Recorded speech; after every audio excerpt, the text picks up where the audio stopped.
Bapa dalam sorga, Allah Abraham, Allah Ishak, Allah Yakub, Allah yang kami kenal dan kami sebut dalam nama Tuhan kami Yesus Kristus, Allah yang baik, Allah yang sangat mengasihi kami. Kasih Tuhan kepada kami begitu dalam melebihi dalamnya lautan, begitu luas melebihi luasnya samudra raya, begitu tinggi melebihi tingginya langit dari bumi, bahkan begitu indah melebihi indahnya pelangi. Oleh karena kasih-Mu lah yang memungkinkan kami ada sebagaimana kami ada saat ini. Kami telah memuji, menyembah dan mengagungkan nama Tuhan. Dan tiba saatnya kami ingin belajar dari Tuhan dan tentang Tuhan melalui kebenaran firman-Mu. Oleh karena itu kami butuh Tuhan untuk memberikan hikmat dan akal budi, memberikan pemahaman bagi kami agar kami dapat mengerti tentang firman Tuhan dan kami implementasikan di dalam kehidupan kami ini. Khusus hamba-Mu yang tidak ada apa-apa ini, sembunyikan hamba-Mu di balik kemuliaan-Mu. Biar bukan kemanusiaan hamba yang nampak, tapi Yesus Kristus yang nampak dan beracara dengan kami. Agar kami datang dengan kelemahan akan pulang dengan kekuatan, yang datang dengan sakit penyakit akan pulang dengan kesembuhan, yang datang dengan masalah dan problema akan pulang dengan jalan keluar dan kelepasan, karena tangan Tuhan Yesus telah menjamah kami semua.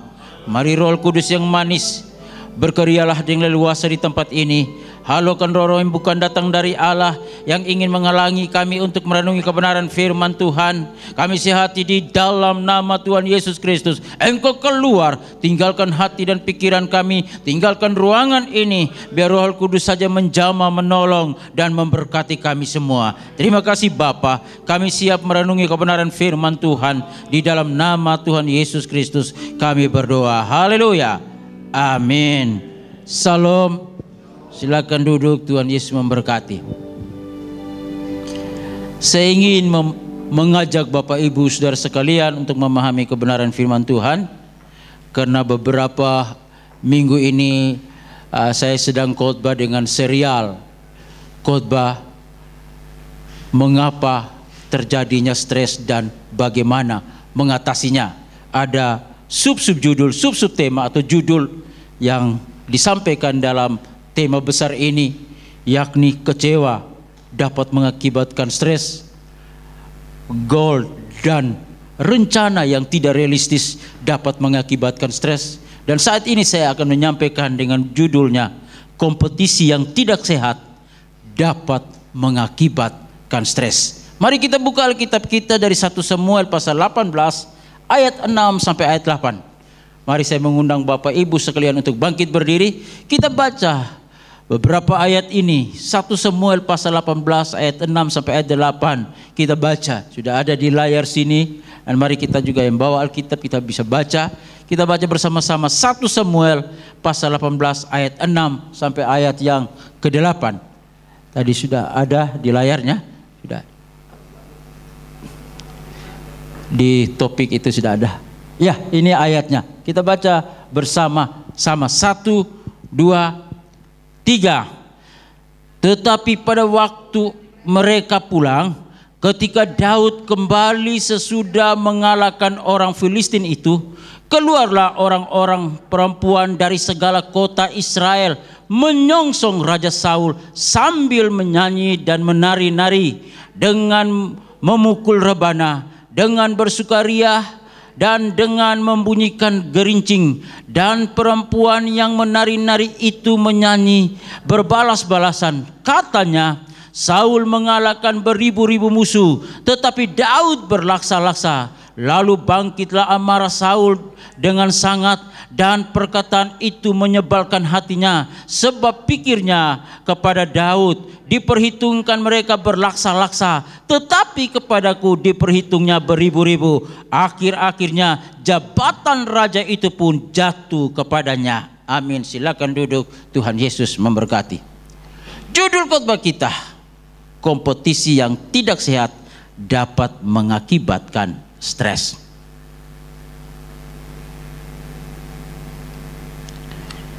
Kisah yang kita baca ini adalah kisah yang menggambarkan kompetisi kekuasaan yang tidak sehat.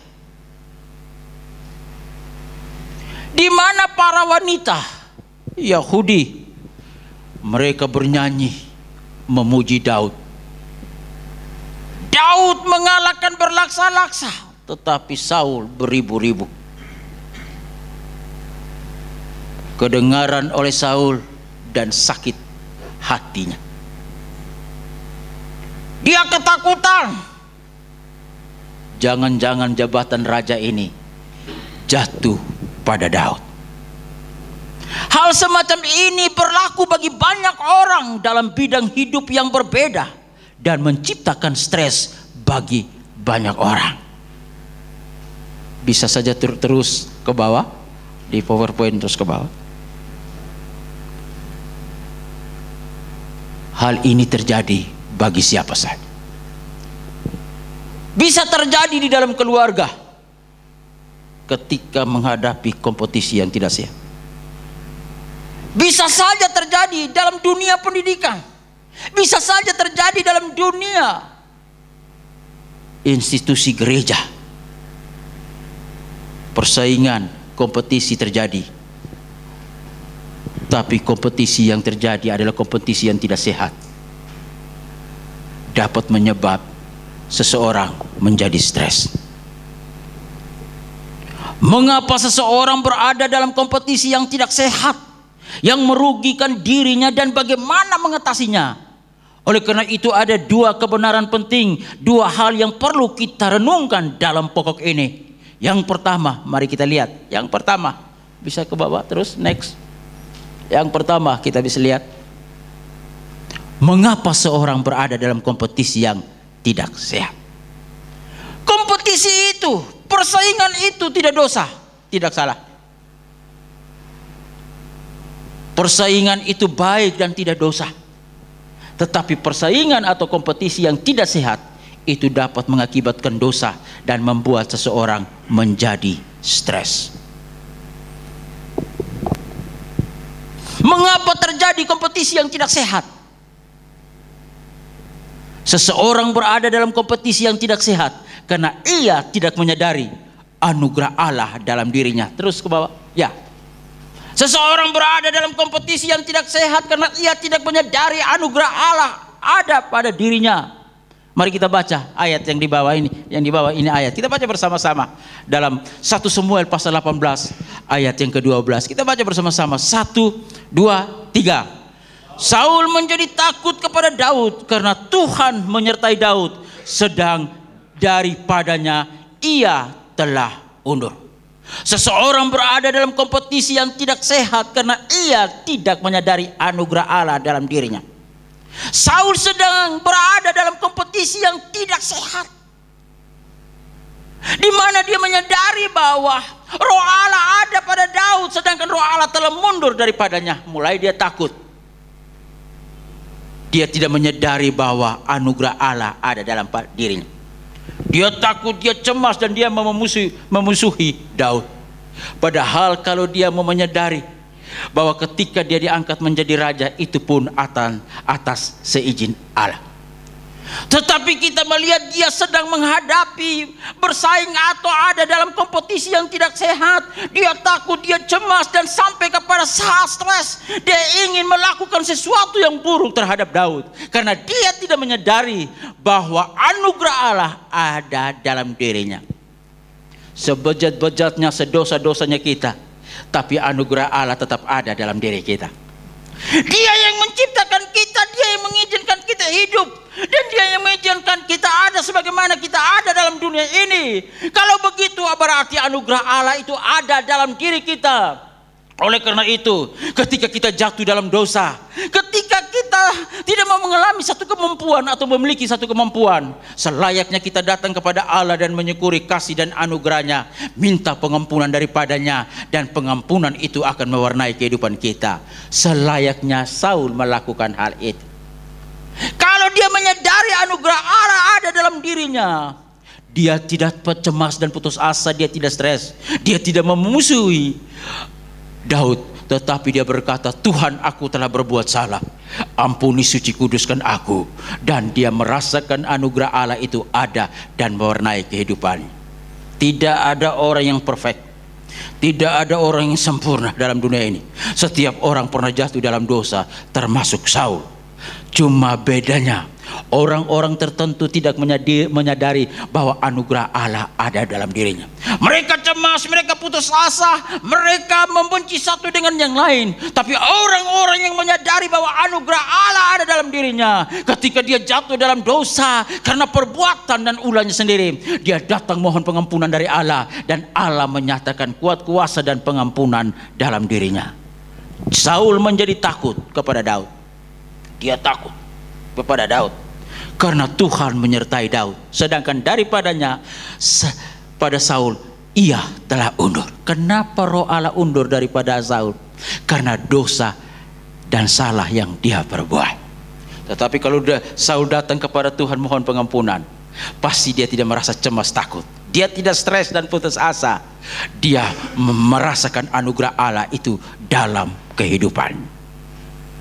Bukan saja itu, seseorang berada dalam kompetisi yang tidak sehat karena ia merasa dirinya lebih hebat dari orang lain. Mari kita baca bersama-sama 2 Tawarik pasal 16 ayat yang ke-16 sampai ayat 18 yang sudah ada di sini. Kita baca bersama-sama. 1, 2, 3. Tetapi seluruh orang Israel dan orang Yehuda mengasihi Daud karena ia memimpin segala gerakan mereka. Berkatalah Saul kepada Daud, ini dia anakku perempuan yang tertua, Merab, dia akan kuberikan kepadamu menjadi istrimu. Hanya jadilah bagiku seorang yang gagah perkasa dan lakukanlah perang Tuhan. Sebab pikir Saul, janganlah tanganku memukul dia, tetapi biarlah ia dipukul oleh tangan orang Filistin. Tetapi Daud berkata kepada Saul, siapakah aku dan siapakah sanak saudaraku, kaum ayahku di antara orang Israel, sehingga aku menjadi menantu raja. Seseorang berada dalam kompetisi yang tidak sehat, ia merasa dirinya lebih hebat dari orang lain. Saul merasa dirinya lebih hebat dari Daud. Dia merasa dirinya segala-galanya, dia hebat melebihi segala sesuatu daripada Daud. Dia sedang ada di dalam kompetisi yang tidak sehat. Akhirnya dia punya rencana. Sepertinya baik, ingin mengangkat Daud menjadi menantunya. Anaknya yang tertua yang bernama Merab ingin dia berikan menjadi istrinya Daud. Tetapi di balik itu ada rencana jahat. Dan dia berkata, tapi engkau harus menjadi seseorang yang gagah perkasa dan lakukanlah perang bagi Tuhan. Namun dalam benaknya dia berpikir, kalau Daud pergi berperang, biarlah dia akan mati dibunuh oleh tentara orang Filistin. Pikiran yang buruk mewarnai kehidupannya. Kenapa? Dia sedang mengalami stres karena berada di dalam kompetisi yang tidak sehat. Ketika kita berada dalam kompetisi yang tidak sehat, kita melakukan hal-hal yang buruk. Seseorang berada dalam kompetisi yang tidak sehat karena ia merasa dirinya lebih hebat dari orang lain. Jangan merasa diri kita lebih hebat dari orang lain. Setiap orang itu disetting oleh Tuhan itu berbeda-beda. John Virgil disetting oleh Tuhan itu berbeda-beda. Maka saya mau jadi diri saya sendiri. Saya tidak akan mau menjadi seperti Pak Supit, Abraham Konrad Supit. Saya tidak mau akan menjadi seperti Pak Pengki Ando. Tidak. Saya akan mau menjadi seperti saya, John Virgil, Martin Miller. Inilah saya. Saya menjadi diri saya sendiri. Saya tidak mau menjadi diri orang lain. Karena Tuhan setting, Tuhan desain kita itu berbeda-beda. Seseorang punya kemampuan yang berbeda-beda. Saya tidak punya kemampuan seperti Pak Abraham Konrad Supit punya kemampuan. Saya tidak punya kemampuan seperti Pak Pengki Ando punya kemampuan. Tetapi mereka juga tidak punya kemampuan seperti saya. Karena saya punya kemampuan berbeda dengan mereka. Tuhan desain kita berbeda-beda. Saya tidak mau jadi orang lain. Saya mau jadi diri saya sendiri. Oleh karena itu saya bebas merasa diri lebih hebat dari orang lain. Saya tahu orang lain punya karunia yang berbeda. Karena Tuhan berikan mereka kepada mereka. Saya tahu Tuhan saya punya karunia berbeda dengan orang lain. Oleh karena itu saya mau jadi diri saya sendiri. Seseorang juga berada dalam kompetisi yang tidak sehat saat ia mengesampingkan tugas dan tanggung jawab. Mari kita baca 2 Samuel pasal 11 ayat 1 sampai ayat 4. Kita baca bersama-sama. 2 Samuel pasal yang ke-11 ayat 1 sampai ayat yang ke-4. Kita baca bersama-sama. 1, 2, 3. Pada pergantian tahun, pada waktu raja-raja biasanya maju berperang, maka Daud menyuruh Yoab maju beserta orang-orangnya dan seluruh orang Israel. Mereka memusnahkan Bani Amon dan mengepung kota Rabah. Sedang Daud sendiri tinggal di Yerusalem.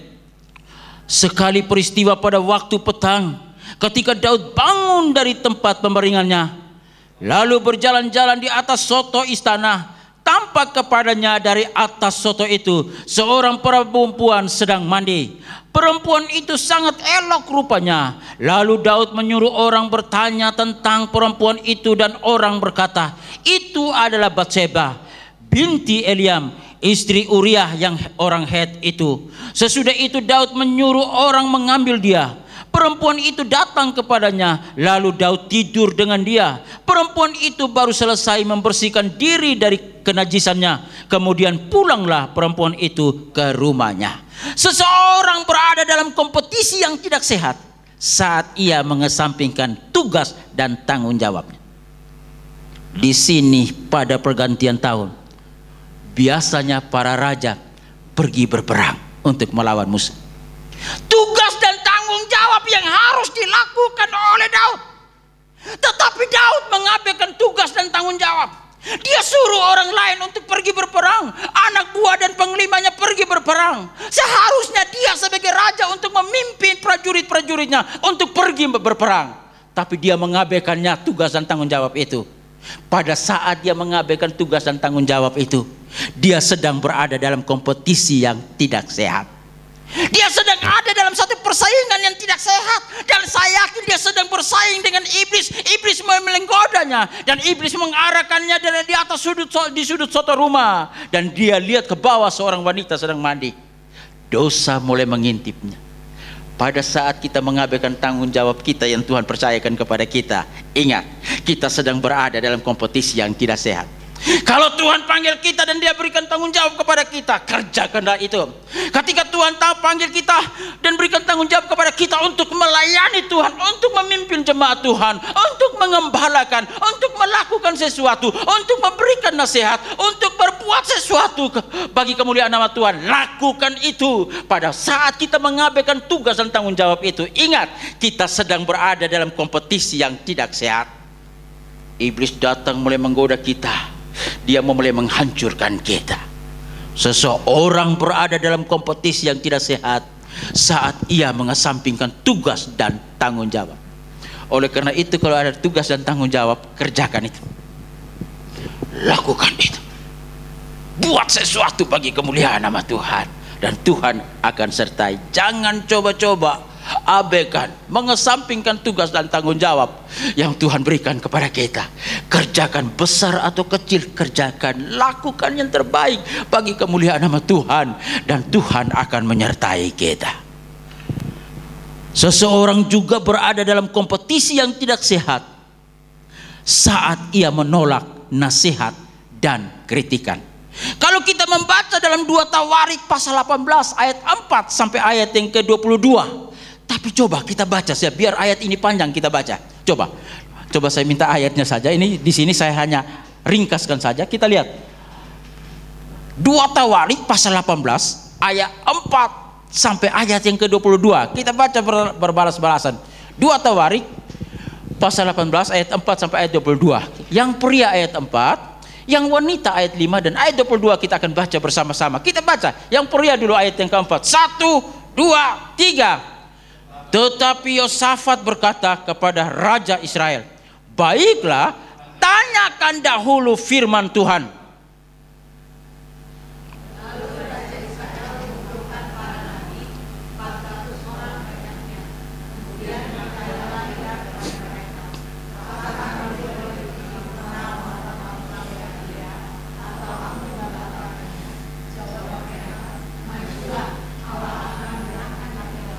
Ya, ayat 6.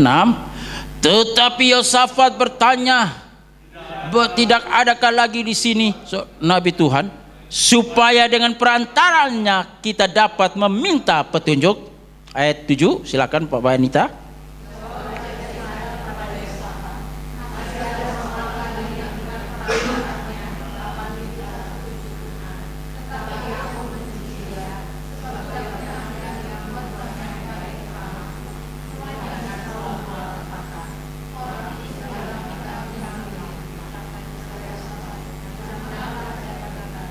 Ya, ayat 8.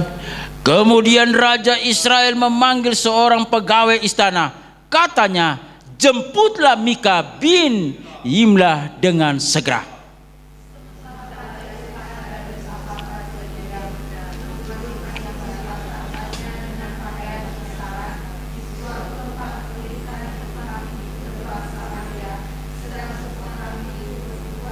Iya, ayat 10. Maka Sedekia bin Kenaan membuat tanduk-tanduk besi lalu berkata, beginilah firman Tuhan, dengan ini engkau akan menanduk Aram sampai engkau menghabiskan mereka. Ayat 11.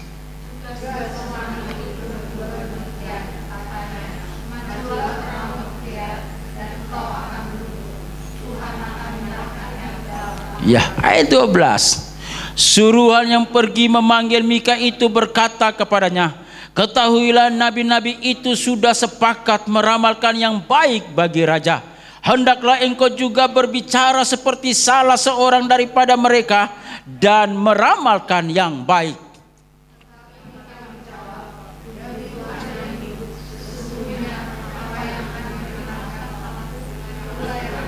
Ya, ayat 14. Setelah ia sampai kepada raja, bertanyalah raja kepadanya, Mika, apakah kami boleh pergi berperang melawan Ramot Gilead atau aku membatalkannya? Jawabnya, majulah dan kamu akan beruntung, sebab mereka akan diserahkan ke dalam tanganmu.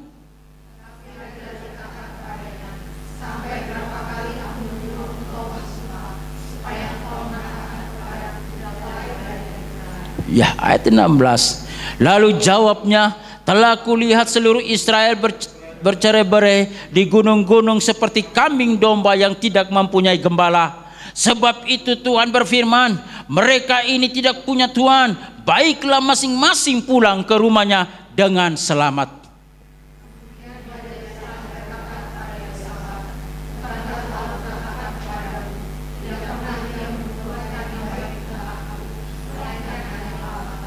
Ya, ayat 18. Kata Mika, sebab itu dengarkanlah firman Tuhan.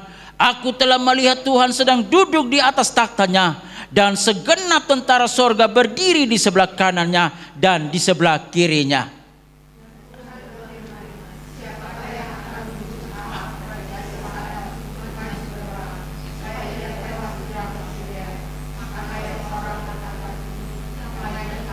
Ya, ayat 20.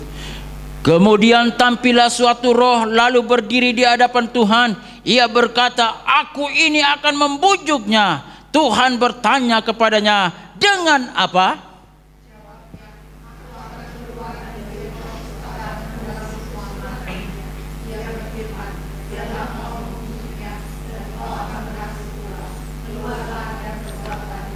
Bersama-sama ayat 22.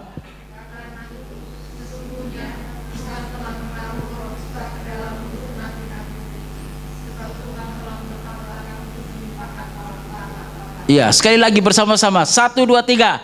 Karena itu sesungguhnya Tuhan telah menaruh roh dusta ke dalam mulut nabi-nabimu ini. Sebab Tuhan telah menetapkan untuk menimpakan malapetaka kepadamu. Kita melihat seseorang berada dalam kompetisi yang tidak sehat saat ia menolak nasihat dan kritikan. Di sini Raja Ahab menolak kritikan dan nasihat dari Nabi Mika dengan berkata, dia tidak bernubuat hal yang baik tentang aku. Padahal nubuat yang disampaikan oleh Mika itu datangnya dari Tuhan. Tuhan yang berbicara kepadanya dan dia sampaikan kepada bangsa Israel dan kepada Raja Ahab ini. Tapi Raja Ahab ketika mendengarkan bahwa nubuat yang disampaikan oleh Mika adalah nubuat yang ingin menegurnya, dia tidak mau mendengar nasihat itu. Kadang-kadang kita tidak mau mendengar nasihat dan kita menolak kritikan. Seseorang berada dalam kompetisi yang tidak sehat saat ia menolak nasihat dan kritikan. Kadang-kadang kita tidak mau dengar nasihat. Dinasihat untuk dari orang tua kita, kita masa orang tua kuno, kolot. Pemimpin menasihat kita, kita tidak mengubris. Bahkan banyak lagi pemimpin yang tidak mau ditegur dan dinasihat oleh orang-orang yang ada di seputarnya.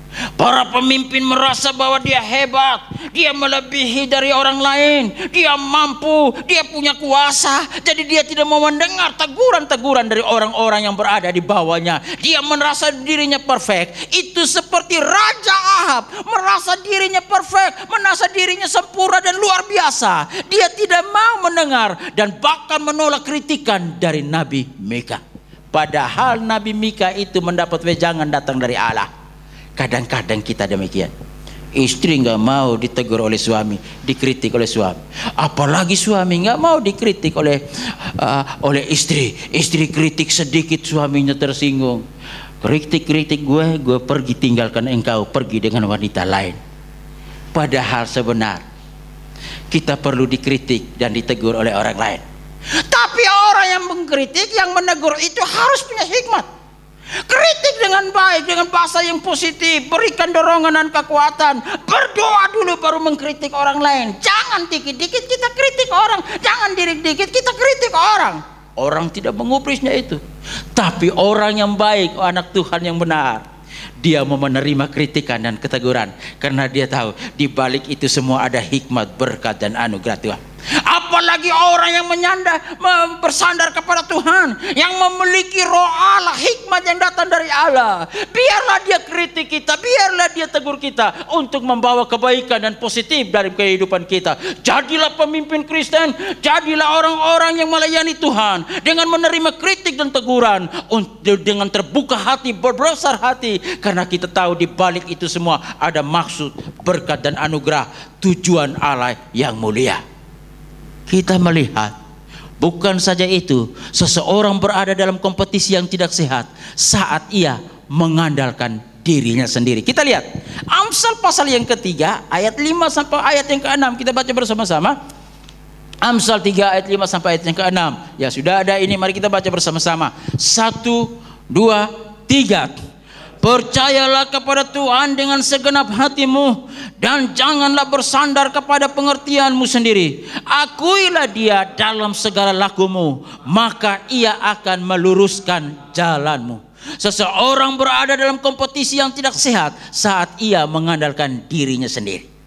Ayat ini kalau kita simak, kita sedang menghadapi atau berkompetisi bukan saja dengan manusia. Kalau kita mengandalkan diri kita sendiri, kita sedang berada dalam kompetisi yang tidak sehat melawan Tuhan.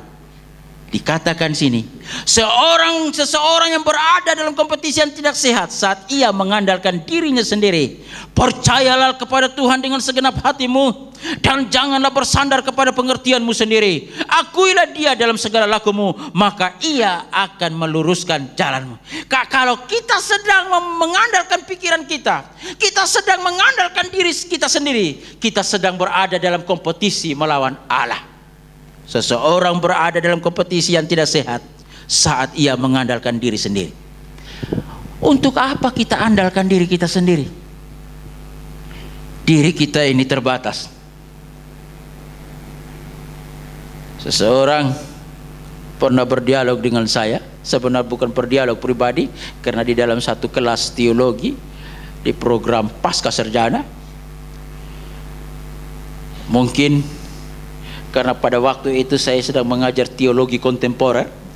Ilmu teologi kontemporer itu banyak sekali hubungan dengan filsafat.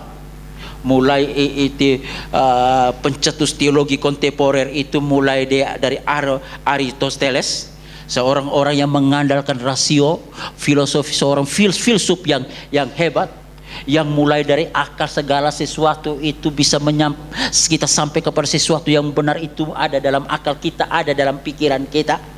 Jadi dia berkata, mahasiswa ini berkata bahwa memang kita harus punya akal, akal itu hebat, kita harus pintar, kita pergunakan akal. Saya berkata kepada dia, apakah akal itu begitu hebat? Saya bilang, saya kuliah 10 tahun. S1 itu 4 tahun, S2 3 tahun, S3 3 tahun. Jadi semua itu 10 tahun. Sampai program doktor 10 tahun. Saya tidak pernah merasa berpikir bahwa akal itu pusat dari segala sesuatu. Akal itu begitu hebat.